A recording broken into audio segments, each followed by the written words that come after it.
ओम शांति। दादी गुलजार जी की संपूर्ण संपन्न कर्मातीत अवस्था का सुंदर उदाहरण बताते हुए मलेशिया की ब्रह्मा कुमारी मीरा बहन कहती हैं, दादी जी जब भी क्लास कराते तो जिगर से यह बात जरूर कहते कि खुशी हमारे ब्राह्मण जीवन का खजाना है। कुछ भी हो जाए लेकिन खुशी को नहीं गंवाना। कोई भी सेवा करते यदि माया आती है, आपकी खुशी गुम हो जाती है तो वह सेवा छोड़ दो, परंतु खुशी नहीं छोड़ो। इतने तक दादी कहती कि मृत्यु भी आ जाए तो भी खुशी खुशी से शरीर छोड़ो, दुख से नहीं छोड़ो। दादी ने यह वरदान हम सभी को दिया है कि कभी भी खुशी को गंवाना नहीं। ब्राह्मण बनने के बाद खुशी गंवाई, माना सब कुछ गंवाया। दादी हम सबके सामने कर्मातीत अवस्था का एक सुंदर उदाहरण है। इस शरीर में रहते हम कैसे उस अवस्था को प्राप्त कर सकते हैं, कर्म भोग को कर्म योग में कैसे परिवर्तन करना है, यह हमने उनमें देखा। दादी के लिए लोग पूछते हैं, इतनी बड़ी योगी बाबा का रथ, उन्हें इतना शारीरिक कष्ट क्यों होता है? वास्तव में उन्हें कोई तकलीफ नहीं होती, परंतु बाबा उनके द्वारा उदाहरण देते हैं कि कैसे कर्म भोग को कर्म योग से चुकता करना है। उनको कोई भोगना नहीं होती, परंतु उनकी बीमारी द्वारा अनेकानेक आत्माओं का भाग्य जग रहा है। दादी का जब पहला ऑपरेशन हुआ था कैंसर का, तब डॉक्टर अशोक मेहता दादी की मनोस्थिति, दादी के वाइब्रेशंस देखकर बहुत प्रभावित हुए थे। दादी अंतिम 2 वर्ष एकदम साइलेंस में रहे, बोलना भी बंद कर दिया था। मैं एक बार मुंबई में दादी से मिलने गई। उनके कमरे में जाते ही लगा जैसे सूक्ष्म वतन है। दादी का चेहरा कोई फरिश्ता नजर आता था। दादी कुछ बोलती नहीं थी, दृष्टि देती थी, वह भी थोड़े समय के लिए।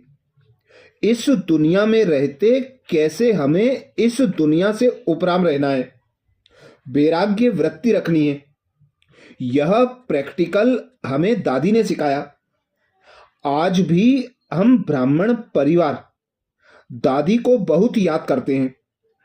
गुलजार दादी और बाबा के रथ को अलग ही नहीं कर सकते, क्योंकि दादी को याद किया माना बाबा को याद किया। दादी के शांत स्वरूप और बोल की स्पष्टता से अनेक आत्माओं को परमात्मा के समीप आने का मौका मिला। मैं अपने को बहुत बहुत भाग्यशाली समझती हूँ। सन 1968 में मैं ज्ञान में आई। फिर अव्यक्त बाप दादा का पाठ शुरू हुआ और जब तक बाबा का यह पाठ चला तब तक हमने हर वर्ष दादी को बहुत नजदीक से देखा और कुछ साल बाप दादा के साथ साथ भाषा अनुवाद करने का भी मौका मिला। हमने देखा बाबा मिलन के दिन दादी किस तरह तैयारी करती थी, कितनी शांति में अंतर्मुखता में रहती थी।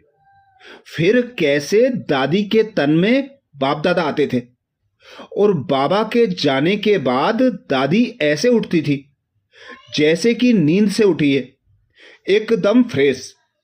हमने एक बार दादी जी से पूछा, दादी हम सभी तो आपके द्वारा बाबा से मिल लेते हैं, परंतु आप बाबा से कैसे मिलती हो?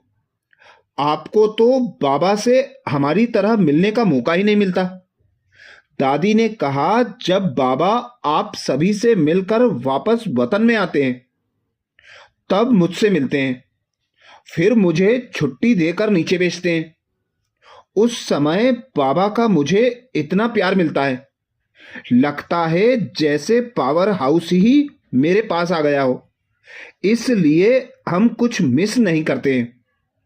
हमें भी दादी से प्रेरणा लेकर दादी की तरह बाबा की आशाओं को पूर्ण करना है। हम दादी समान बन जाएंगे तो बाप समान बन ही जाएंगे। ब्रह्मा कुमारी मीरा बहन कहती हैं, जब भी मैं परम आदरणीय दादी गुलजार जी को याद करती हूं तो उनकी शांत सूरत बाबा की याद में खोई हुई इस दुनिया में रहते हुए भी अति न्यारी और अति प्यारी नजर आती है। दादी बहुत कम बोलती थी। जो भी वचन निकलता था वह औरों के लिए एक आशीर्वाद, एक वरदान बन जाता था। 3 वरदान साकार हुए दादी जी के। दादी की जीवन कहानी में हमने सुना है कि एक बार साकार बाबा ने दादी को कुछ लिखने का काम दिया था। दादी ने बहुत सुंदर अक्षरों में लिखकर बाबा को दिया। तब बाबा ने दादी को 3 वरदान दिए कि आगे चल करके आपकी आंखें, आपकी आवाज और आपका लेखन सारे विश्व की सेवा करेगा। उस समय तो यह मालूम नहीं था कि अव्यक्त बाप दादा का पार्ट दादी के द्वारा इतने वर्षों तक चलेगा। परंतु जैसे जैसे ड्रामा का सीन खुलता गया तो समझ में आया कि बाबा का वरदान प्रैक्टिकल में साकार हो रहा है। संस्कार में बाबा और संसार भी बाबा। मैंने एक बार दादी जी से पूछा, बाबा आपको इतना प्यार क्यों करते हैं? दादी ने बहुत सुंदर जवाब दिया कि मेरे संस्कार में बाबा है और मेरा संसार ही बाबा है। यह जवाब मेरे दिल को छू गया कि अगर हम भी यह अभ्यास करें कि हमारे संस्कार में ही बाबा और हमारा संसार ही बाबा हो, तो बाबा क्यों नहीं हमें याद और प्यार करेगा। एक बार मैंने दादी जी से पूछा, दादी, कोई पूछ रहा है कि दादियों का आपस में इतना प्यार क्यों है, उसका रहस्य क्या है? जबकि दादी प्रकाशमणि मधुबन में रहते हैं, दादी जानकी लंदन में रहते हैं, दादी गुलजार दिल्ली में रहते हैं। तो दादी ने बहुत सुंदर जवाब दिया कि हम तीनों का ही आपस में इतना प्यार और सम्मान है। अगर कोई भी आकर किसी के बारे में कुछ गलत कहता भी है तो भी हम एक दो के प्रति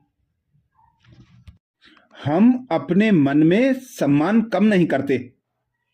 कई बार होता है कि किसी ने किसी की बातें बताई तो आपकी भावना खत्म हो जाती है। दादी ने कहा, हमारी भावना नहीं खत्म होती और ही हम उस आत्मा के मन में भी भावना मिटाते हैं। तो हमने सीखा कि कोई किसी की ग्लानि करे, उसकी बात मानकर उसी के अनुसार नहीं चलना है, परंतु हमारे मन में भावना इतनी अच्छी हो जो उसके मन में भी अच्छी भावना बिठा दे। एक चित्र है जिसमें तीनों दादियां खड़ी हैं। तो दादी ने कहा, पता है तीनों दादियों का क्या अंतर है? मैं हाइट में लंबी हूं, दादी जानकी विजडम में बहुत होशियार है और दादी प्रकाशमणि प्रशासन में आगे है। इस तरह दादी ने रमणीक रूप से उस चित्र का वर्णन किया था। अच्छा, ये विशेष दादी जी के अंग संग का अनुभव ब्रह्मा कुमारी मीरा बहन ने सुनाया, जो मलेशिया से हैं। ओम शांति।